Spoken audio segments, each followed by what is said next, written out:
Hi, good morning, children. So I'm back again. So in the last class, you have seen a small video of the land utilization in India. Means which are the types or which are the categories into which the land is utilized in India. Means the forest, net zone area, barren, fallow land, etc. etc. So in this video, we are going in detail about the land use pattern in India. Shall we go to the lesson? Okay. In ninth standard, you have already come across the physical divisions of India, isn't it? So in this map, you can see the different physical features or geographical divisions in India. And you can see it very clearly from the legend it is given in the map. So the brown color shows the lofty mountains, the great Himalayas, and the green color, light green color, the Indo-Gangetic plain, and also that is extended towards the eastern part, that is Brahmaputra plain, and in the west it is given in yellow color, the Thar desert. Then to the south of Indo-Gangetic plain we have, yes, the Deccan Plateau region, and two sides, either sides of this Deccan Plateau we have a narrow coastline, the west coast and the east coast. Okay, that's all about the physical divisions of India. So in the previous class we saw that the available land area in India is composed mainly of the main landforms in the available land area is composed of plains, plateaus and mountains. About 43% of India is plains. Then about 30% is mountains and the remaining 27% is plateaus. That means, see, 43% plain, 30% mountains, and the remaining 27% plateau. Okay, that is the main or important landforms comprising our country. Okay, these are the three important. Except these three, we are considering the physical division. This desert, the Thar desert, that is seen in almost in the state of Rajasthan and a very small portion in Gujarat. Okay, these are the three main or important landforms seen in India: plains, mountains, and plateau. 43% plain, then 30% mountain, and 27% plateaus. Okay. Yes, let us check what are the determining factors of land use pattern in India. First of all, the topography. Topography means, yes, the physical features, landforms. That is topography. Either it is mountain or hilly region or plain or a plateau or coastline or island or desert. That is what is called topography. Then about the climate, the second determining factor, that is climate. You know that our country, the climatic condition is termed as monsoon climate. Okay, monsoon climate. We are now experiencing that monsoon, the southwest monsoon. Okay, the climate also determines the land use pattern. The next type is soil. Next determining factor is soil types. Means in India we have a variety of soil types that we have to study in the coming topics in this lesson itself. Different types of soil: alluvial soil, laterite soil, red soil, black soil, mountain soil, desert soil. All these types of soil also determine the land use pattern in India. Then about the population density, means the number of people living in a unit place. That is what is called population density. And you know that the population is very high in India, as it is in the second place in terms of population. Then about technological capability. You know that the development in technology is very high. Means every day new technological advancement or new techniques are invented. So researches are taken place in the field of technology. Then about culture and traditions. Okay, these are the important factors which determine, yes, the land use pattern in India. Topography, climate, soil types, population density, technological capability, and culture and traditions. Okay, I think it is clear. Yes, these are the important factors which determine land use pattern in India. Okay. As in the 9th standard, in the first lesson itself, you have to study about the physiography of India, the physical features of India, location, size, and all. So this is the new or the updated version of map in India. So former there were 29 states, but at present only 28 states are there. Means you know that the state of Jammu and Kashmir was divided into 2 union territories. So in total the union territories are 8 in number and the states 28. Okay, so can you name the union territories in India? Yes, the first one Jammu and Kashmir and Ladakh. Here, 2 union territories were combined in 2020 January 26. The union territories of Daman and Diu and Dadra Nagar Haveli, they were combined together. So there is only one union territory now. Okay, that means Dadra Nagar Haveli and Daman and Diu. Then about this Lakshadweep, then Puducherry, Andaman and Nicobar Islands. Here Chandigarh we have. So these are the 8 union territories. Jammu and Kashmir, Ladakh, Chandigarh, Daman and Diu and Dadra and Nagar Haveli, then Lakshadweep, Puducherry, then Andaman and Nicobar Islands once more. Yes, the National Union Capital Territory of Delhi. That is also among the union territories in India. So in total there are 8 union territories and 28 states. But you can see some news about the conflicts in Indo-Chinese border and also with the Pakistan border. Isn't it? Nowadays you can see so many news about these conflicts or these controversies. Our 20 soldiers were martyred in the last week. So you all went through that particular news, isn't it? So what is the actual problem there? Let us check. See, you can see the Jammu and Kashmir and Ladakh region in this particular map. Okay, so you can see here written LOC. What do you mean by LOC? Line of control. Line of control. That is the official boundary between Pakistan and India. But the Indian government is not considering this officially. Means this white color, white shaded region, that is what is called POK. POK, that means Pak occupied Kashmir.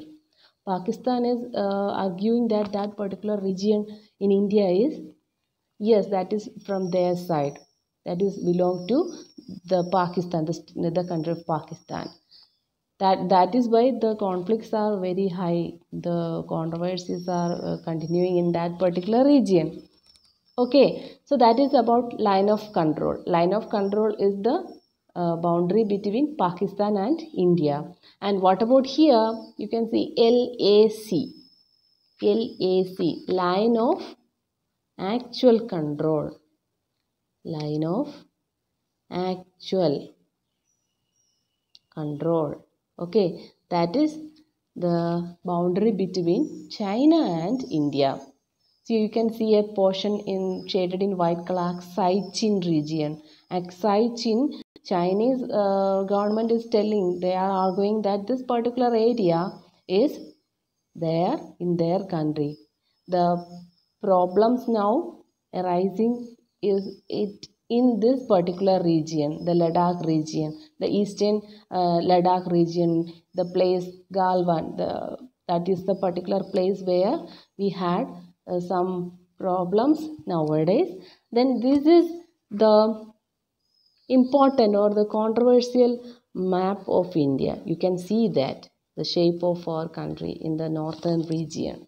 So the Siachen and Aksai Chin region, these both regions are remaining in India according to Indian government. But what about the other neighboring countries? Yes, they are claiming that these particular regions are their own. Means China and Pakistan. Okay, you got it? Yes, that is about LOC and LAC. Then another important controversy is also we have in the northeastern India. Let us check. Yes, we have the map here. So you can see the northeastern states that is marked here: Arunachal Pradesh, Assam, Meghalaya, Manipur, Nagaland, Mizoram and Tripura. These are the 7 states in the northeastern portion of. So let us check what is the problem there. Yes. So these northeastern states are known as 7 sisters. 7 sisters. Okay. You can see them. Meghalaya, Assam, Arunachal Pradesh, Nagaland, Manipur, Mizoram and Tripura. These are the 7 sisters. Okay. But this Sikkim is not included in the 7 sisters. That is also a northeastern state in India, but we are not at all considering it as in the category of 7 sisters. So listen, we have the states are having a common boundary with China. Then here Myanmar is here and also Bangladesh. Okay, let us check once more: China, Myanmar and Bangladesh. These are the 3 countries, 3 neighboring countries which cover the boundary of the 7 sisters. So with all these 3 countries we have some problems regarding the international boundaries. Okay, some parts of Arunachal Pradesh, the Chinese government is claiming that these parts are belonging to their territory. And about the Bangladesh, there are so many problems, but so many government steps are taken by the government to resolve these problems with the boundaries with Bangladesh. Okay, so with Myanmar not much, even then there are some problems. So this is the actual the political problems we are with the neighboring countries. Okay, so when we are considering the total land area, the only 93% of our country is being surveyed. Okay,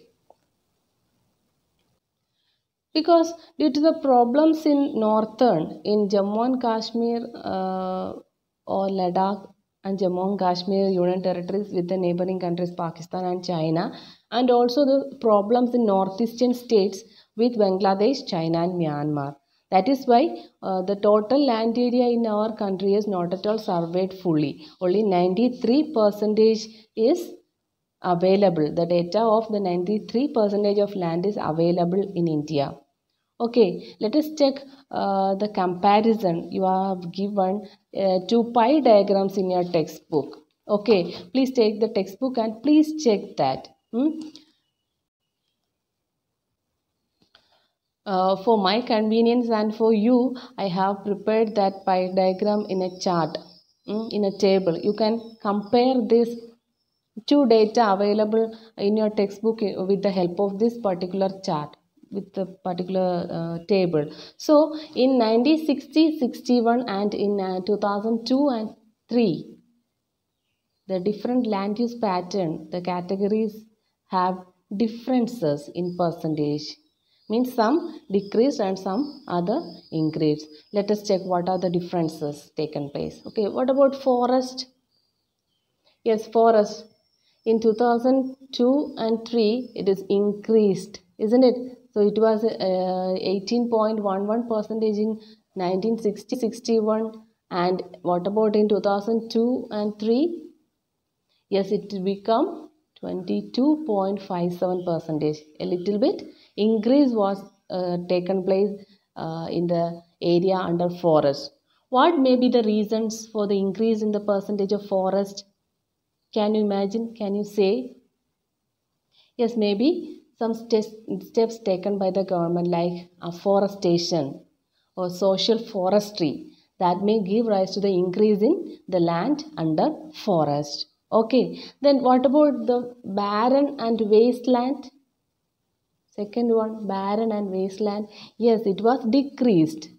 That means more area from the barren or the wasteland were brought up into agriculture or forest or for the construction of roads and buildings. That is why the percentage of barren and wasteland was reduced from 1960-61 to 2002 and 3. Okay, then what about the area under non-agricultural use? Yes, that was increased. Then what about permanent pastures and grazing land? That was decreased. What may be the reason? Permanent pastures and grazing land. That means the source of food for cattle. Why this was reduced from 1960-61 period to 2002-3? Yes, maybe they were provided with some other alternative sources of food. Okay, that may be the reason. Or the population, the cattle population may be decreased. Okay, the next one under miscellaneous tree crops and growths. That also decreased from 1960-61 period to 2002-3. Okay, then culturable wasteland. Culturable wasteland was 6.23% and it was reduced to 4.41%. Then fallows other than current fallow, that is also increased a little bit. That was 3.50%. It was increased to 3.82%. Then what about current fallow? Yes, tremendous increase in that particular land use pattern, that particular category. What happened? Yes, it was 3.73% in 1960-61 period and it was increased to 7.03% in 2002-3 period. And most important category is net zone area, NSA, net zone area. That was 45.26% in 1960-61, but it was a little bit reduced in 2002-3. That is 43.41%. Okay, then from this particular you will get the comparison of land use pattern in India in the two periods. Okay. Yes, let us check what are the reasons. So the pattern of net zone area varies greatly from one state to another. Okay, for example, it is over 80% of total area in Punjab and Haryana. Yes, you can see Punjab and Haryana here. It is more than 80%, but very less in the eastern states of Arunachal Pradesh, Mizoram, Manipur, and also in the island area, island union territory we have in the Andaman and Nicobar Islands. What may be the reason? Yes, we have already discussed that land use pattern is determined by some factors. That factors are the reason here also. In Haryana, Punjab region, you know that it is a place in, yes, the plain, the northern plains.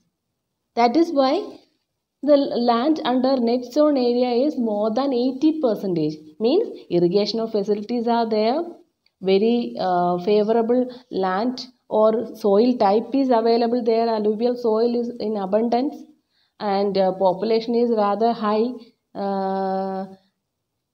in this particular region than the northeastern states. That is, they may be the reasons for this particular variation. Means net zone area in this particular two states is more than 80% as it is a plain region. And what about in the northeastern region? Northeastern states, it is hilly and mountainous region. You know that. Yes, the lofty mountains and also the extension of the mountains, Himalayas is there, present there. The northeastern hills and mountains, or it is termed as Purvachals.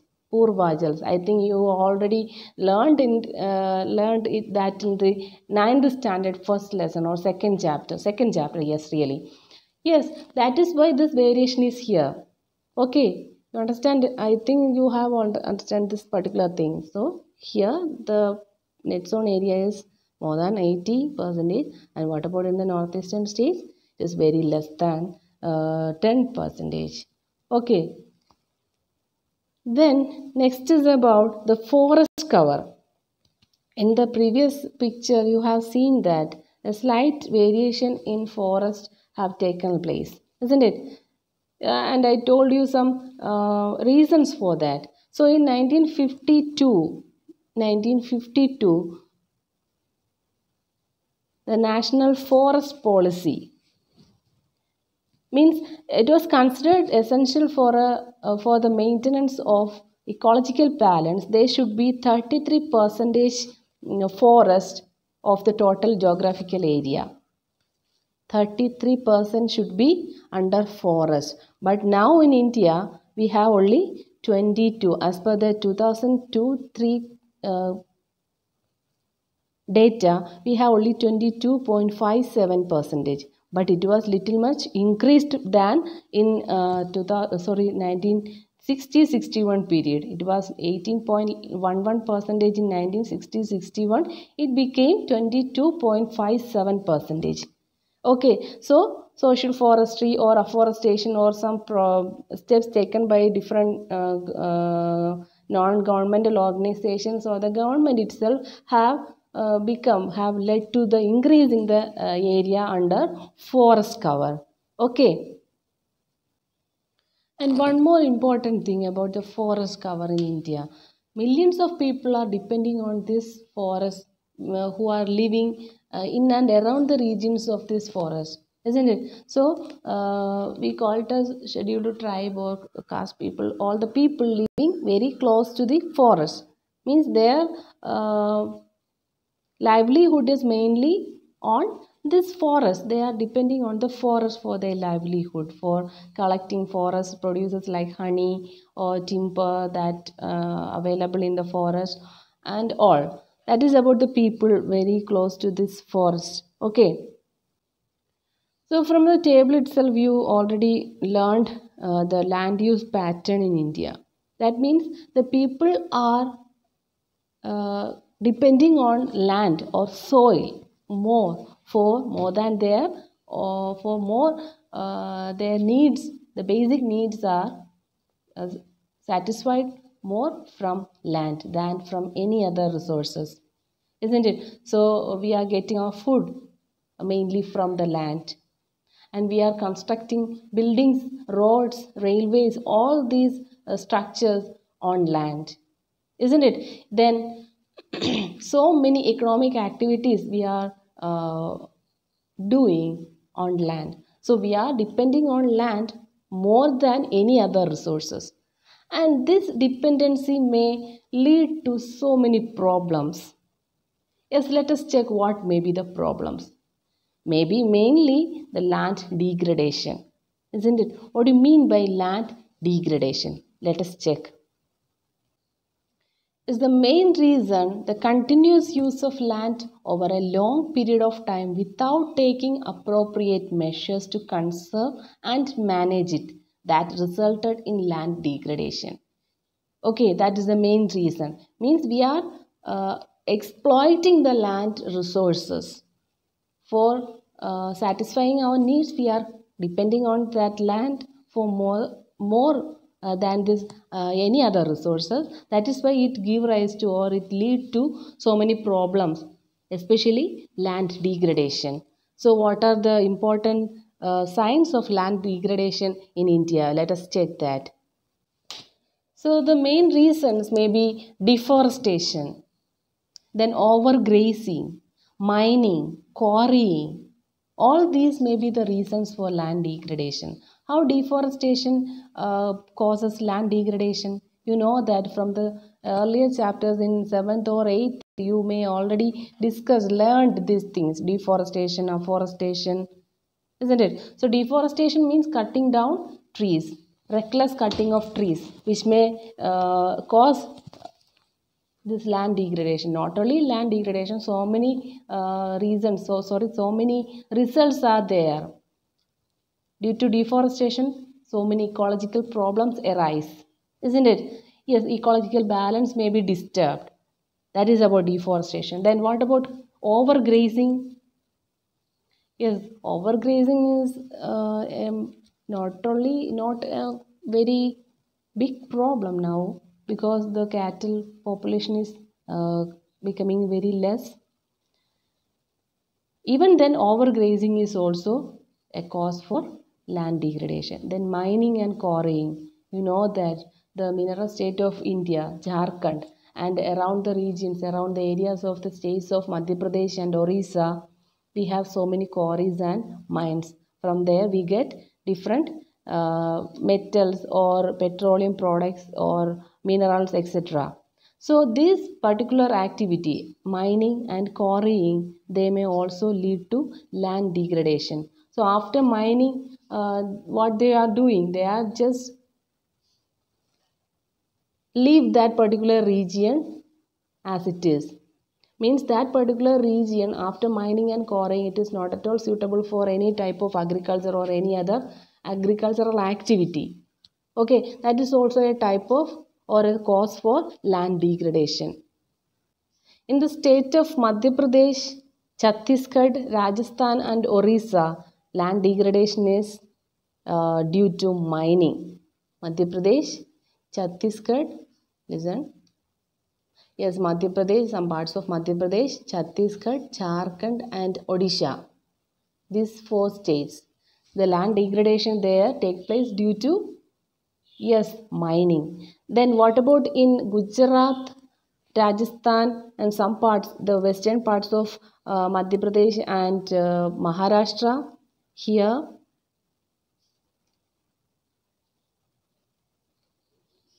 Gujarat, Rajasthan, western parts of Madhya Pradesh and in Maharashtra. Yes, the main reason here is overgrazing and over irrigation. That is a very important problem facing in, yes, here in Punjab, Haryana, and western part of Uttar Pradesh. Punjab, Haryana, and western part of Uttar Pradesh, this particular area.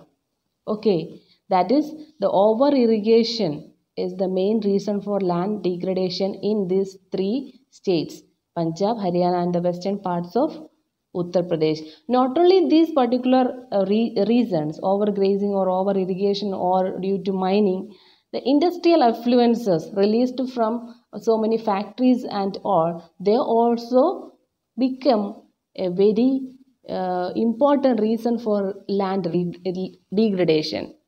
It is not at all a problem for land, it is also polluting our air, our atmosphere, and also polluting water resources. You know that. So for example, mineral processing like grinding of limestone for cement industry and calcite and soapstone for ceramic industry, they generated huge quantity of dust in the atmosphere. That means that retard the process of infiltration of water into the soil after it settles down on the land. In recent years, yes, industrial effluences that we have already told, that we have already discussed. So what may be the steps can be taken to conserve this land resources, or how we can reduce the land degradation? What are the measures taken to reduce the problem of land degradation? Yes, let us check that. So conservation measures include so many points, so many important points are there with the conservation. So what are they? So here we have the sum of the conservation measures that should be taken to avoid land degradation. The first of all, we have, yes, afforestation. Okay, afforestation means planting new trees. Planting new trees. Then proper management of grazing. Then planting of shelter belts in plants. That is also very important. That means that to check the erosion. Okay. Then control on overgrazing. Then stabilization of sand dunes by growing thorny bushes. That should be done in desert area. That means there are no obstacles in the desert area. That is a very vast land of sand. So we have to grow thorny bushes to stabilize the sand dunes. Sand dunes means hills of sand. That is sand dunes. You know that. Yes. Then next one, proper management of wasteland. Means wasteland should be it should be given more irrigation facilities and should provided with some biofertilizers and all, and should be brought under agricultural production. The next, control of mining activities. As we know the problems in Jharkhand, Chhattisgarh and Madhya Pradesh and Orissa. As we have to control mining activities. Rules and regulations should be very strong and strict. The next one, proper discharge and disposal of industrial effluents. Okay, these are the important conservation measures that should be taken to check what? Land degradation. Okay, that's all for today. I think it is not much easy. You should read this topic in your textbook. First of all, you read that and you watch this video repeatedly, twice or thrice.